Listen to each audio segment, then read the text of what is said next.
किसी ने बड़े कमाल की बात कही है कि सम्मान हमेशा समय और परिस्थिति का होता है, लेकिन इंसान उसे अपना समझने की भूल कर बैठता है। नमस्ते, मैं हूं आरजे कार्तिक। एक बड़ी छोटी सी कहानी आपको सुनाता हूं। एक सरकारी अधिकारी की जो अपने बच्चे के साथ डिनर करने के बाद 5 स्टार होटल से रवाना हुए और कार में जब बैठे थे पिता पुत्र, तो दोनों के बीच में बातचीत शुरू हो गई। हल्का म्यूजिक चल रहा था और पिताजी बता रहे थे बच्चे को कि बेटा मैंने ये कर दिया, वो कर दिया, अपने गुणगान कर रहे थे। पिताजी अपना रौब बता ही रहे थे, तभी एक पुलिस के हवलदार ने उनकी गाड़ी को रोक लिया। अब सरकारी अधिकारी को और गुस्सा आ गया कि भैया मेरी गाड़ी रोक ली। हवलदार ने आके बोला कि हाँ जी साहब, दिखाओ अपना ड्राइविंग लाइसेंस। तो ये जो पिताजी थे ये और गुस्से में आ गए कि मेरा ड्राइविंग लाइसेंस दे गया, तू जानता नहीं मैं कौन हूँ, सचिवालय में इस पद पर हूँ, ये वो फलां ढिमका बताने लगे अपने बारे में। हवलदार ने कहा साहब आप होंगे अपनी जगह पर, लेकिन मुझे तो ड्राइविंग लाइसेंस बताओ, आप आपका चालान होगा। तो उन्होंने कहा किस बात का चालान। हवलदार ने कहा साहब आपने सीट बेल्ट नहीं लगाई हुई और अपने बच्चे को भी नहीं सिखाया कि वो भी लगाए, खुद तो गलत कर रहे हो, बच्चे से भी गलत करवा रहे हो। छोटा बच्चा ये सब देख रहा था, चुपचाप ऑब्जर्व कर रहा था कि पापा क्या करते।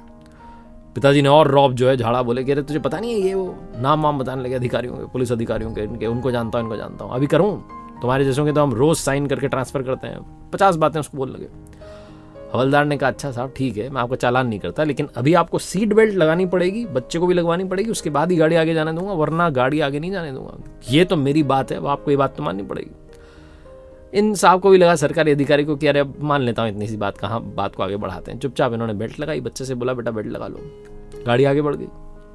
फिर से ये रौब झाड़ने लगे कि ये समझता नहीं है मैं कौन हूँ, ये कौन है, हवलदार है, ऐसों के तो हम रोज साइन करके जो है ट्रांसफर कर देते हैं। छोटा बच्चा चुपचाप सुन रहा था कि पापा कितने बड़े हैं, सब सोच रहा था वो। अचानक से एक धमाका हुआ। इन्होंने गाड़ी साइड में रोकी तो पीछे देखा कि एक बाइक सवार बुजुर्ग को टक्कर मार करके एक कार जो है दौड़ाते हुए बंदा ले जा रहा था। बुजुर्ग नीचे सड़क पर गिरे हुए थे, खून बह रहा था। वही हवलदार दौड़ के आए उन बुजुर्ग के पास, उनको साइड में लेकर के और आवाज दे रहे थे, कह रहे साहब, बड़े साहब, सचिवालय वाले सुनो, मदद कर दो, मेरे पास में बाइक नहीं है, इनको हॉस्पिटल ले जाना है, आपकी कार में लेकर के चलते ना। बच्चा सब देख रहा था। तो ये पिताजी थे, इन्होंने कहा अरे मुझे घर पर काम है, इमरजेंसी है, माता जी बीमार है, करके निकल लिए वहां से चुपचाप, इमरजेंसी का नाटक करके। छोटा बच्चा देख रहा था कि पापा ने हेल्प नहीं की।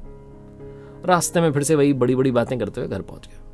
उस छोटे बच्चे को अंदर अंदर बहुत बुरा लग रहा था कि मेरे पापा ने गलत किया। पूरी रात उसे नींद नहीं आई। वो सोचता रहा कि मेरे पापा बड़े हैं कि वो हवलदार बड़ा आदमी है जिसने मदद करी। अगली सुबह जब न्यूज़पेपर उस छोटे बच्चे ने देखा तो उसकी आंखें नम हो गई। अखबार में बड़ी सी फोटो जो है छपी हुई थी उन हवलदार की, और लिखा हुआ था कि एक हवलदार ने कंधे पर जो है बुजुर्ग को ले जाकर के हॉस्पिटल पहुंचाया, 700 मीटर दूर, टाइम पर उन्हें भर्ती करवाया, उनकी जान बचाई, शाबाश हवलदार साहब, ऐसा लिखा हुआ था। वो छोटा बच्चा अखबार पढ़ते पढ़ते रोना लगा और सोचने लगा कि मेरे पिताजी इतने बड़े पद पर हैं, इतने बड़े अधिकारी हैं, हमारे पास कार है, हवलदार के पास तो बाइक भी नहीं थी, फिर भी उसने मदद कर दी, और पापा इतने बड़े होकर के भी कुछ नहीं कर पाए।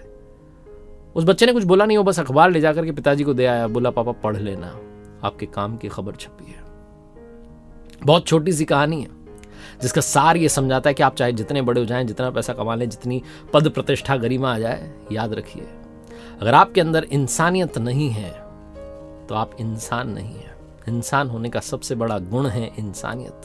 अगर दूसरे के लिए आपके दिल में करुणा नहीं है, प्रेम नहीं है, प्यार नहीं है, तो कोई मतलब नहीं है इतना सारा पैसा कमाने का। बहुत छोटी सी कहानी जो आपको अपने आप से मिलाती है। एक बार फिर से वही बात जो अक्सर आपसे कहता हूं, कर दिखाओ कुछ ऐसा कि दुनिया करना चाहे आपके जैसा। याद रखिए हर सोमवार सुबह 9:30 बजे मेरे साथ देखिए एक नई कहानी। और मैंने अपनी ऑफिशियल वेबसाइट लॉन्च की है www.rjkartik.in, जहां कुछ कोर्सेज हैं आपके लिए, जाइएगा, चेकआउट कीजिएगा, आपके लिए वाकई में मददगार साबित होंगे।